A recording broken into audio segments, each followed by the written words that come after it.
A Emma Goldman é uma autora muito importante do início do século XX. Ela nasceu na Lituânia durante a dinastia Romanov, que foi um dos últimos impérios da dinastia russa. Com 13 anos ela já era operária e foi no trabalho que ela tomou contato com as ideias anarquistas, principalmente com o anarquismo russo, que era um anarquismo individualista, de ação direta, violenta. Também teve um pezinho ali no niilismo russo, que também vale a pena pesquisar sobre. Depois dessa juventude maravilhosa no Império Russo, ela foi para os Estados Unidos, para a Terra da Liberdade, foi morar em Nova York com a irmã, onde ela continuou sendo operária, trabalhando como costureira, igual muitas mulheres de luta trabalharam. Nos Estados Unidos ela vai se envolver mais com anarquismo social, com sindicalismo.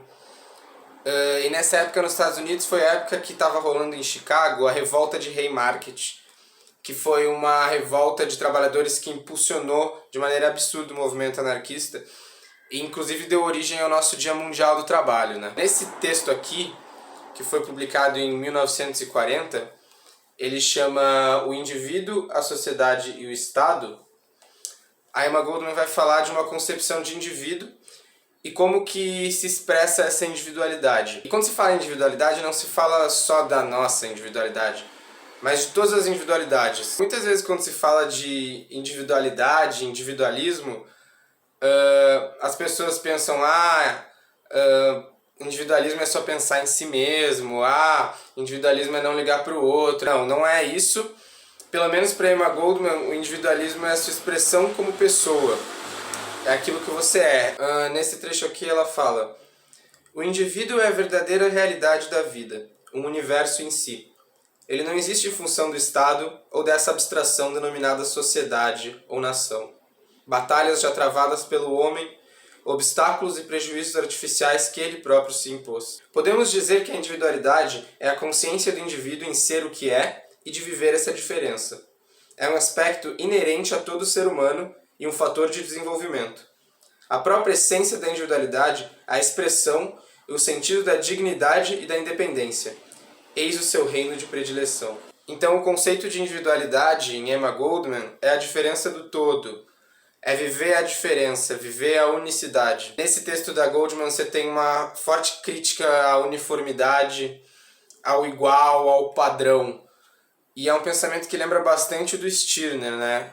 Eu tenho quase certeza que ela leu Stirner, eu acho que teve essa influência. Então a Goldman vai mostrar que a maior camisa de força da individualidade é o Estado, os governos, os proprietários, porque eles que arranjam os indivíduos em mega cadeias de trabalho, de exploração, eles que reduzem o indivíduo a números, que uniformizam o indivíduo no trabalho, na escola, ou até no seio da família, né? Então imagina a Emma Goldman numa jornada de trabalho de 14 horas como costureira. Ninguém tem tempo para ser você mesmo se você tem uma jornada de trabalho de 14 horas por dia. A individualidade assim descrita nada tem em comum com as diversas concepções de individualismo e sobretudo com aquele que denominarei individualismo de direita americana, que é tão somente uma tentativa disfarçada de coagir e vencer o indivíduo em sua singularidade. Então você já tem uma crítica em Emma Goldman do que a gente entende como individualismo liberal, né? Que ela chama de individualismo American Way of Life.